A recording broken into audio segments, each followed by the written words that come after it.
പ്രിയമുള്ളവരെ, ഏവർക്കും സ്കൂളിംഗ് ബ്ലോഗിന്റെ പുതിയൊരു വീഡിയോയിലേക്ക് സ്വാഗതം. കേരളത്തിലെ ഈ വർഷത്തെ BSc നഴ്സിംഗ് അഡ്മിഷൻ മുൻ വർഷങ്ങളിൽ നിന്ന് വ്യത്യസ്തമായി എൻട്രൻസ് നടത്തി അതിന്റെ സ്കോർ പ്രകാരമായിരിക്കുമെന്ന് ആരോഗ്യമന്ത്രി വീണ ജോർജ് അറിയിച്ചു. ഇതിനിടയ്ക്ക് പല വിദ്യാർത്ഥികളും ചോദിക്കുന്നുണ്ട്, നീറ്റ് എക്സാമിനേഷൻ ആണോ BSc നഴ്സിംഗ് അഡ്മിഷന് വേണ്ടി എഴുതേണ്ടത് എന്നുള്ള കാര്യം.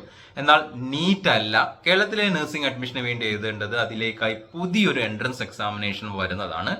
ഒന്നുകിൽ കേരള എൻട്രൻസ് കമ്മീഷണർ അല്ലെങ്കിൽ നിലവിൽ +2 സ്കോർ അടിസ്ഥാനത്തിൽ BSc നഴ്സിംഗ് അഡ്മിഷൻ നടത്തുന്ന LBS സെന്റർ എന്ന് പറയുന്ന ഒരു ഏജൻസി ഉണ്ട്.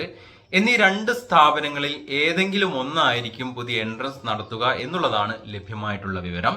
ഏത് ഏജൻസി എൻട്രൻസ് നടത്തും എന്ന കാര്യത്തിൽ നിലവിൽ തീരുമാനം വന്നിട്ടില്ല.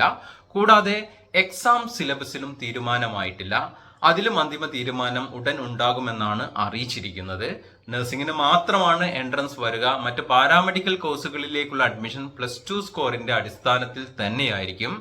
നിലവിലെ സാഹചര്യത്തിൽ എൻട്രൻസ് നടത്താതെ BSc നഴ്സിംഗ് അഡ്മിഷൻ നടത്തുക സാധ്യമല്ല. കാരണം ഇന്ത്യൻ നഴ്സിംഗ് കൗൺസിൽ എൻട്രൻസ് വഴി മാത്രമേ BSc നഴ്സിംഗ് അഡ്മിഷൻ ഈ വർഷം മുതൽ നടത്താവൂ എന്ന് അന്തിമ നിർദ്ദേശം സംസ്ഥാനങ്ങൾക്കും നഴ്സിംഗ് കോളേജുകൾക്കും ഇതിനകം നൽകിയിട്ടുണ്ട്. 2024 ജൂൺ 15 എൻട്രൻസ് നടത്തി അഡ്മിഷൻ നടത്തണമെന്നാണ് ഓരോ സംസ്ഥാനങ്ങൾക്കും ഇന്ത്യൻ നഴ്സിംഗ് കൗൺസിൽ 10-20 ദിവസങ്ങൾക്ക് മുമ്പ് നൽകിയിട്ടുള്ള നിർദ്ദേശം. ഈ വർഷത്തെ നഴ്സിംഗ് ആൻഡ് പാരാമെഡിക്കൽ കൂടാതെ +2 സ്കോറിന്റെ അടിസ്ഥാനത്തിലുള്ള വിവിധ ഹയർ സ്റ്റഡി അഡ്മിഷനുമായി ബന്ധപ്പെട്ട കൃത്യമായുള്ള ഡീറ്റെയിൽസുകളും അപ്ഡേഷനുകളും ഈ ഒരു ചാനൽ വഴി നിങ്ങൾക്ക് ലഭിക്കുന്നതായിരിക്കും.